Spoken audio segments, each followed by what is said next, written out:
Hey, what's up, everybody? It's just Charles, and welcome you guys to another episode of the Dreamerspro Show, where we cover everything from sports, hot topics, classic debates, entertainment, where we give you guys a fresh perspective on things and how we see them. I think that the landscape of sports media is slowly starting to evolve with the advent of the internet.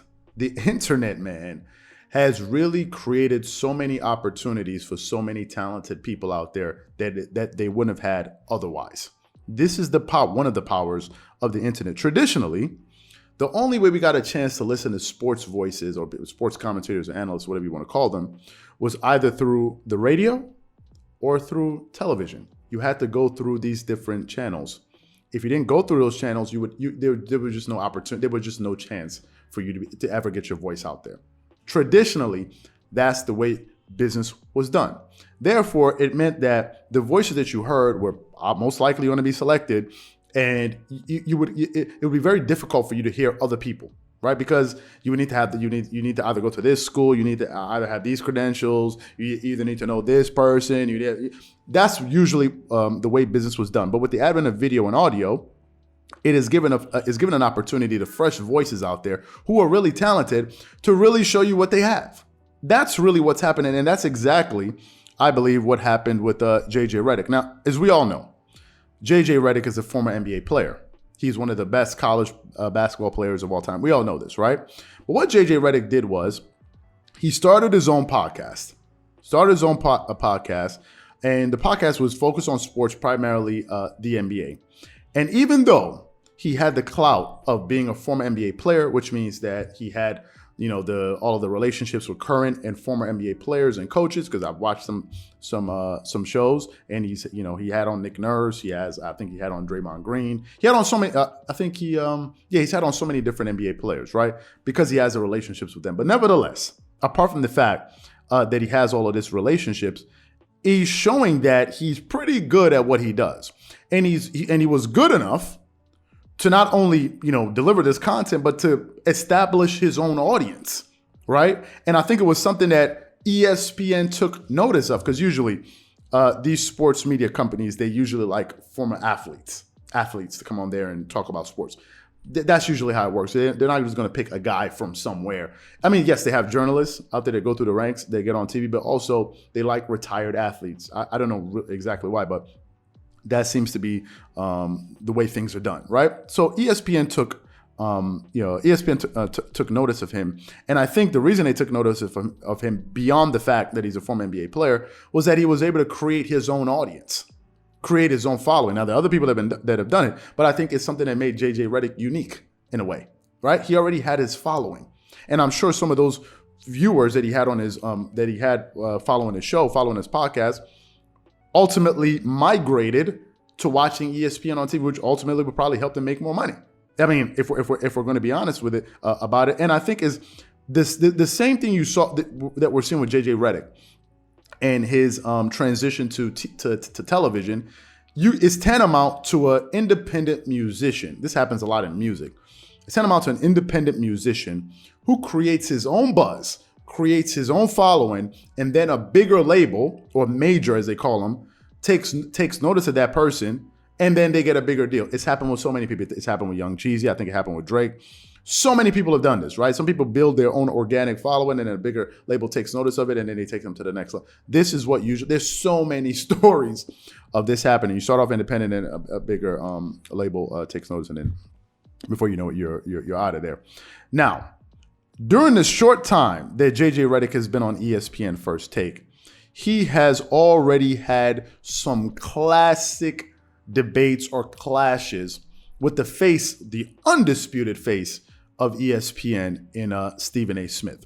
And I think it's something that a lot of people enjoy for a few reasons. Number one, I think whenever J.J. Redick talks about basketball, because he's a former player, he has a certain level of credibility, right? People are going to be more inclined to listen to you because they're like, okay, well, this guy has played the sport, so chances are he kind of knows what he's talking about. Now, it doesn't always mean that it's true, right? Because there's some guys that have played in the NBA that come out there and give some takes, and you're like, this is some head scratching stuff that this guy's saying. But number one, that's the first reason. I think also, given the fact that he's able to express his ideas clearly in a very concise way, I think helps him deliver his message. I think it makes his message that more poignant, right? Now, to be fair, he isn't as entertaining as Stephen A. Smith, but he does have a particular thing working in his favor. And that thing is this. He is entertaining by simply being himself. JJ Redick doesn't seem contrived. He seems very, very organic. He seems like the JJ Redick that you see on ESPN is basically the same JJ Redick you're going to see on his podcast, minus the debate format. That's really the only difference, right? I don't get a sense that when I watch JJ Redick on his show, on his own podcast, and I look at him on ESPN, I'm like, okay, I'm looking at two different people here. It's usually the same guy. And I think that translates well. And I think it helps him retain the audience he already created on his own show, which is very important, right? You don't want to get on TV and start acting bougie and start acting funny, because people are going to see through that and say, wait a minute, this guy's acting Hollywood, and all of a sudden, you're going to start losing people. Now, Stephen A. Smith does have his own thing. He is entertaining. There's no doubt about it.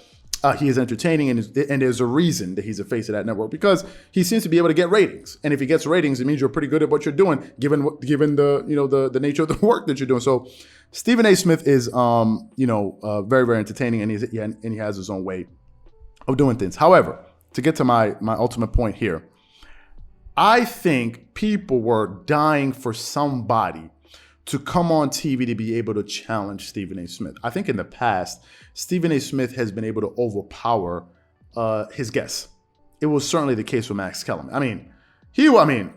We did numerous videos on the fact that it just looked absurd. It looked like Max Kellerman was out there being dealt with, right? And I was like, okay, this is weird. This is not how you talk to your co-host. Stephen A. Smith has not been able to do that with JJ Redick. And I think it's something that people like because it provides more balance. People want to see him be challenged. I think it has nothing to do with him being hated. I think they want to see him be challenged, and that's something that JJ Redick has been able to do on many occasions quite successfully, if we're being honest. Just the other day, or was it just yesterday, he had a take on Zion Williamson, and all the other major sports news outlets out there were covering what JJ Redick had to say. Go look at him. JJ Redick said this about Zion Williamson. I'm like, wow, really? Yes. And I think he's quickly becoming a major star in that network. Now, obviously, as I said, Stephen A. Smith is the big wig there. But I think JJ Redick has an opportunity to become a very big star. Whether or not will he topple Stephen A. Smith, that remains to be seen, right? Will he become no one really knows that. But I think he's off to a damn good start. Now, I'm not saying that he's going to take over sports media, because the guy I think that has the opportunity to really, really, really become, take the top spot, I think is Shannon Sharpe.